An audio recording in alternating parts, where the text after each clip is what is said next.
En aquest cas veurem com utilitzar l'eina de retallar per recomposar la imatge. Veiem una foto en la qual tenim més informació de la que ens interessa. Hi ha per una part, a la part baixa, que surt el netejar parabrises del cotxe des d'on se va fer la foto.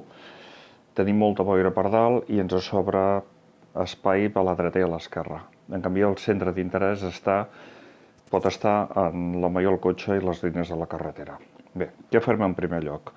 Veiem també que està torta, que cau lleugerament cap a l'esquerra, en el qual el que anem a fer és, primer de tot, girar la fotografia, adreçar-la i agafant l'angle de girar, col·loquem el que veiem com a horitzó de forma horitzontal. Val? Donem OK. I ara que tenim la foto més anivellada,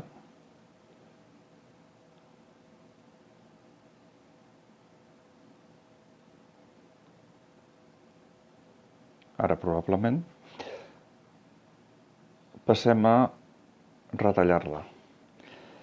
Quan retallem ens apareix la quadrícula de la llei dels terços i el que farem en aquest cas és, en primer lloc, retallar, treure el tros de netejar parabrises que ens surt per sota.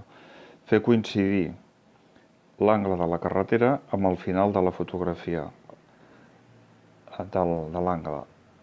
La diagonal de l'esquerra de la carretera amb l'altre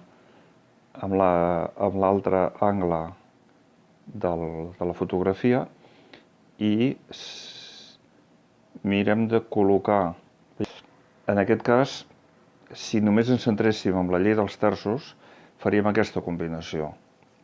Posar l'home amb un dels terços i el cotxe amb l'altre, però en aquest cas perdem la perspectiva que ens dona la diagonal de la carretera, en el qual prefereixo en aquest cas no ser estricte amb la llei dels terços i en canvi aprofitar les diagonals.